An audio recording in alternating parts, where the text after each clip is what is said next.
आज हम एक ऐसे विषय पर बात कर रहे हैं जो कई लोगों के मन में सवाल जरूर खड़े करता है। रोजाना हस्तमैथुन, क्या ये ठीक है, क्या नहीं? हमारे पास इस पर कुछ जानकारी है, तो चलिए थोड़ा गहराई में जाते हैं और देखते हैं कि भाई विज्ञान और विशेषज्ञ क्या कहते हैं इस बारे में। हाँ। शुरुआत करते हैं बिल्कुल बेसिक से। हस्तमैथुन मतलब अपने यौन अंगों को स्पर्श करके यौन सुख पाना, अक्सर ऑर्गेज्म तक। ये तो एक बहुत ही स्वाभाविक ह्यूमन चीज है। बिल्कुल, और ये समझना भी जरूरी है कि जब इसे एक कह सकते हैं स्वस्थ दायरे में किया जाता है तो इसके फायदे भी हैं, मतलब वैज्ञानिक रूप से माने हुए। अच्छा। हाँ, Harvard health, Mayo clinic, WHO जैसी बड़ी संस्थाएं भी मानती हैं इसके पॉजिटिव पहलू। ये सिर्फ एक फिजिकल एक्ट नहीं है, इसके मेंटल और इमोशनल पहलू भी हैं। दिलचस्प। तो चलिए फायदों से ही शुरू करते हैं फिर। क्या हैं ये फायदे? जानकारी क्या कहती है? देखिए, पहला और शायद सबसे आम फायदा है तनाव और चिंता में कमी।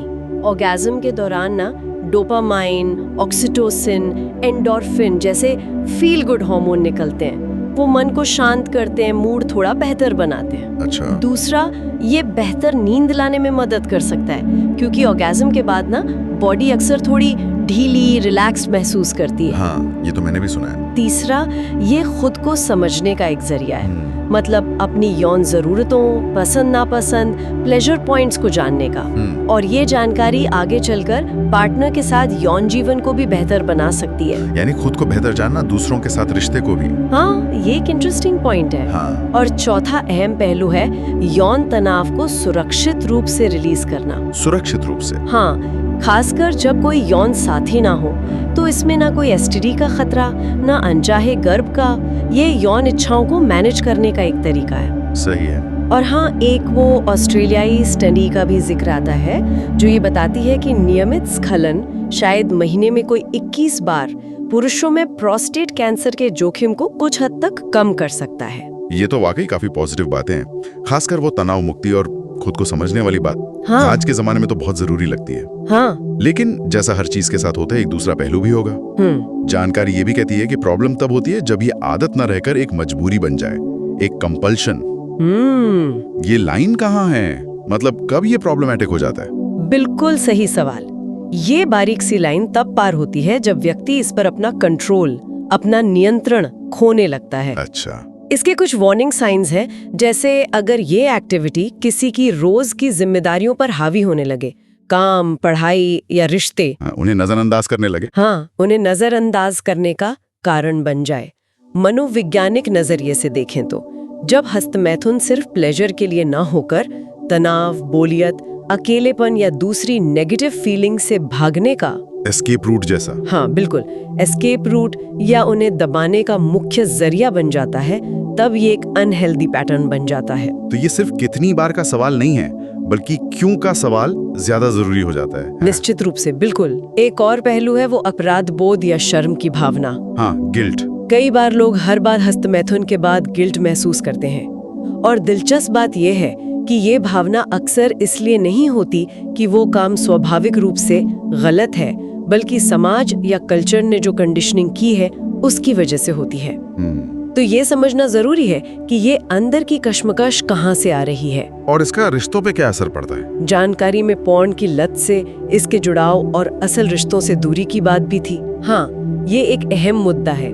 अगर रोजाना हस्तमैथुन के साथ पॉर्न का बहुत ज्यादा इस्तेमाल जुड़ जाए, खासकर ऐसा पॉर्न जो अवास्तविक हो, तो दिमाग धीरे धीरे ऐसी सेक्सुअल उम्मीदें पाल सकता है जो असल जिंदगी में पूरी नहीं हो सकती। अच्छा। इससे होता ये है कि वास्तविक साथी के साथ जो इंटीमेसी है, जो संतुष्टि है, उसमें कमी आ सकती है। मतलब एक्सपेक्टेशन गैप बढ़ जाता है। हाँ, कह सकते हैं। और अकेले आनंद पाने की आदत इतनी हावी हो सकती है कि इंसान असली इमोशनल कनेक्शन और पार्टनर के साथ फिजिकल इंटीमेसी बनाने में रुचि खोने लगे।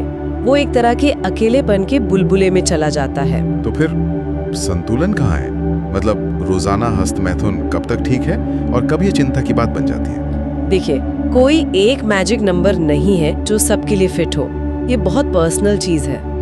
अगर कोई रोज कर रहा है लेकिन उसकी एनर्जी लेवल ठीक है, उसका फोकस बना हुआ है, मूड ठीक है और जिंदगी के बाकी एरिया पर कोई असर नहीं पड़ रहा, तो शायद ये उसके लिए ठीक है। ओके। प्रॉब्लम तब है जब ये बिहेवियर अनकंट्रोल्ड लगे, मतलब मजबूरी जैसा महसूस हो, या हर बार गिल्ट या शर्मिंदगी लाए, या फिर फिजिकली नुकसान पहुंचाए, जैसे बहुत ज्यादा करने से स्किन पर रेडनेस या सूजन। तो फ्रीक्वेंसी से ज्यादा जरूरी है कि व्यक्ति पर उसका असर कैसा पड़ रहा है। बिल्कुल, बैलेंस ही सब कुछ है। कुछ एक्सपर्ट्स मानते हैं कि हफ्ते में 3-4 बार शायद एक सामान्य रेंज हो सकती है, लेकिन जैसा हमने कहा, नंबर से ज्यादा जरूरी है इसके पीछे का इरादा क्या है और इसका आपकी पूरी जिंदगी पर क्या असर पड़ रहा है। सबसे अच्छा तरीका है अपने शरीर और मन के सिग्नल सुनना। अगर थकान, चिड़चिड़ाहट, गिल्ट या जिंदगी में दिलचस्पी कम लग रही है, तो शायद ये एक संकेत है कि ब्रेक लेने या इस आदत पर दोबारा सोचने का वक्त है। तो कुल मिलाकर इस पूरी जानकारी का सार ये लगता है कि हस्तमैथुन अपने आप में कोई नैतिक रूप से सही या गलत या स्वाभाविक या अस्वाभाविक चीज नहीं है, ये एक नॉर्मल ह्यूमन बिहेवियर है। एकदम सही।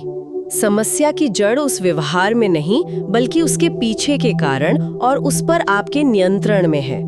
ये चिंता की बात तब बनती है जब ये जिंदगी की मुश्किलों से डील करने का अकेला तरीका बन जाए, या जब ये आपके रिश्तों और जिम्मेदारियों पर नेगेटिव असर डालने लगे। सही। यहाँ एक आखिरी बात है सोचने के लिए।